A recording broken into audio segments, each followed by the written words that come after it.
کے اجسام بڑھتے ہی چلے جاتے ہیں.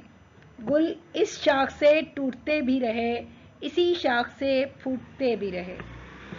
زندگی وہ سدا بہار پودا ہے جو کبھی مرجھاتا نہیں, جس کی شاخوں سے پرانے پھول ٹوٹتے ہیں, گرتے ہیں, لیکن نئے پھول بھی نکلتے ہیں, اور وقت کے ساتھ اس کی جڑیں بھی پھلتی پھولتی رہتی ہیں, اور شاخیں کم نہیں ہوتی, پھول اور پھل کم نہیں ہوتے, بلکہ بڑھتے جاتے ہیں. سمجھتے ہیں ناداں اسے بے ثبات, ابھرتا ہے مٹ مٹ کے نقشے حیات. نادان لوگ, بیوقوف لوگ سمجھتے ہیں کہ زندگی ختم ہو جائے گی. ایسا نہیں ہے, بلکہ فنا پذیر یہ عناصر کا بنا ہوا جسم ہے. زندگی کے نقوش کسی نئے جسم میں بہتر انداز میں ابھرنے کے لیے پرانے جسم سے مٹتے رہتے ہیں. بڑی تیز جولاں بڑی زود رس, ازل سے ابد تک رمے یک نفس. زندگی بہت تیز رفتار ہے, بہت سرعت کے ساتھ تیزی سے اپنے ہدف تک جا پہنچتی ہے. اس کی ایک چھلانگ ازل سے ابد تک چلی جاتی ہے. یعنی وقت بھی زندگی کی تیز رفتاری کا مقابلہ نہیں کر سکتا, کیونکہ یہ زندگی روز اول سے روز ابد تک کا سفر ایک جست میں طے کرنے کی صلاحیت رکھتی ہے. اور وہ جسم جو وقت کی قید میں ہوتا ہے, زندگی تو وقت کی اس قید سے بھی آزاد ہے. زمانہ کے زنجیرے ایام ہے, دموں کے الٹ پھیر کا نام ہے.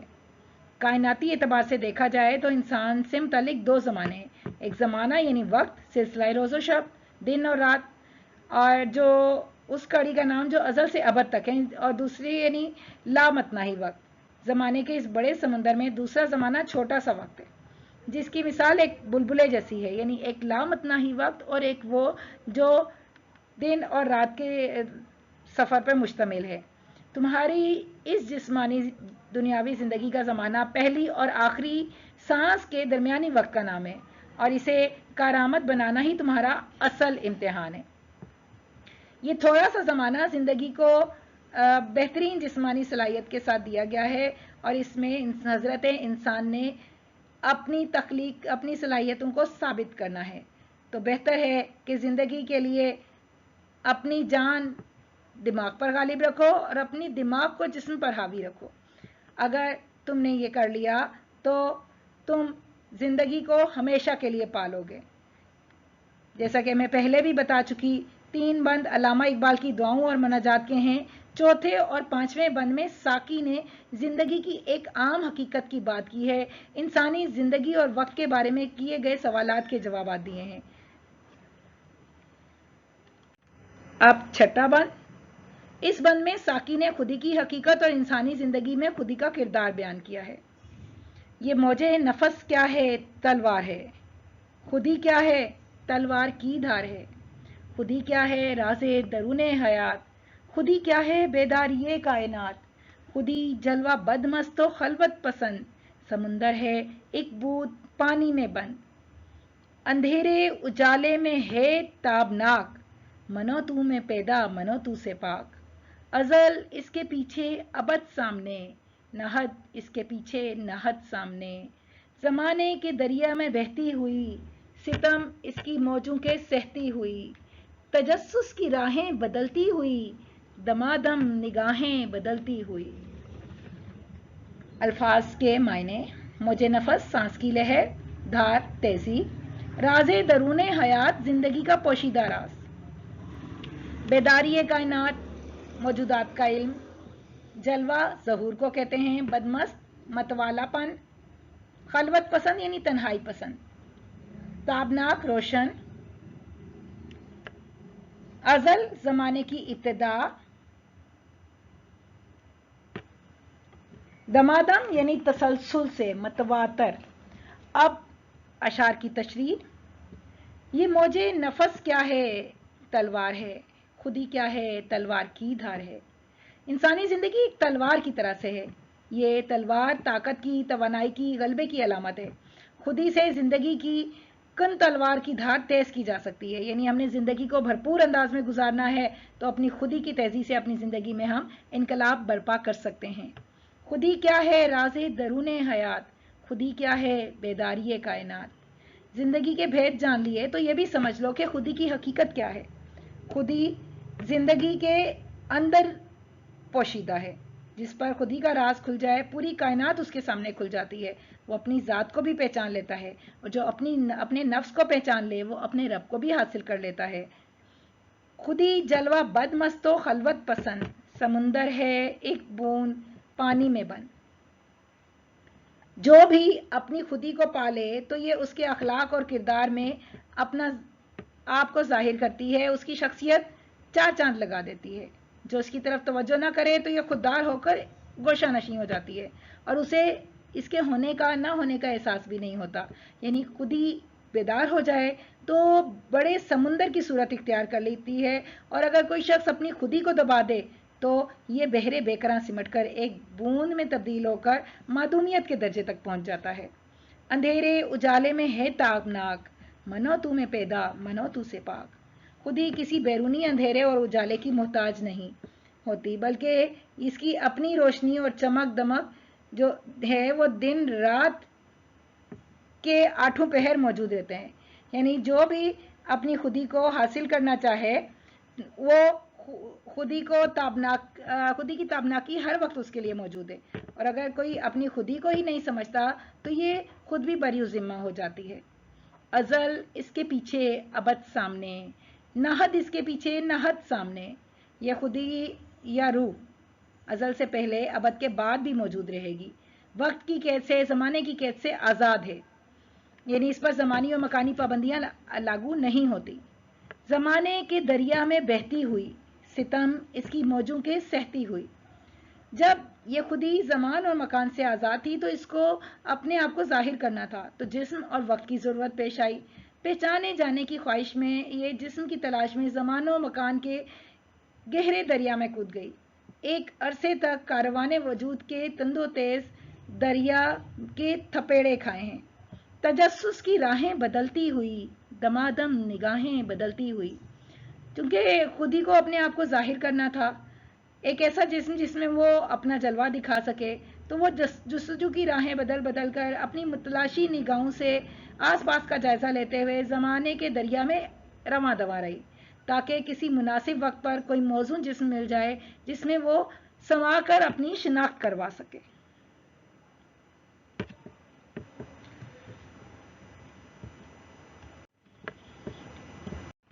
صبح اس کے ہاتھوں میں سنگے گرا، پہاڑ اس کی ضربوں سے ریگے رواں۔ سفر اس کا انجام و آغاز ہے، یہی اس کی تقویم کا راز ہے۔ کرن چاند میں ہے شرر سنگ میں، یہ بے رنگ ہے ڈوب کر رنگ میں۔ اسے واسطہ کیا کم و بیش سے، نشیب و فراز و پس و پیش سے۔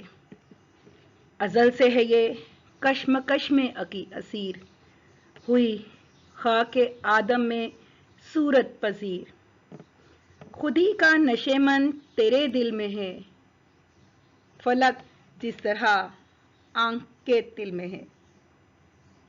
پہلے الفاظ و اصطلاحات کے معنی۔ سبک کا مطلب ہلکا، گراں بھاری۔ تقویم وجود کو، بنیاد کو، خمیر کو کہتے ہیں۔ واسطہ غرض ہونا، پس و پیش فکر، اندیشہ، شش و پنج۔ نشیمن مسکن۔ اب اشعار کی تشریح۔ سبک اس کے ہاتھوں میں سنگے گرا، پہاڑ اس کی ضربوں سے ریگے رواں۔ خودی بے پناہ طاقت کی حامل ہے اور زندگی سے بھی زیادہ قوت رکھتی ہے۔ بڑے سے بڑا پتھر بھی اس کے ہاتھوں میں ہلکا ہو جاتا ہے، اونچے اونچے پہاڑوں کو پیس کر باریک ریت میں تبدیل کر سکتی ہے۔ سفر اس کا انجام و آغاز ہے، یہی اس کی تقویم کا راز ہے۔ خودی ہمیشہ سفر میں رہتی ہے، ازل سے پہلے اور ابد کے بعد تک اس کا سفر جاری رہے گا۔ یہ زمان اور مکان کی قید سے آزاد ہے، اور اس کے خمیر کا راز اس کا ہمیشہ رہنا ہے۔ یعنی اس کے سفر کا آغاز کائنات کی تخلیق سے بھی بہت پہلے ہوا، اور سفر کائنات کے ختم ہونے کے بعد بھی جاری رہے گا۔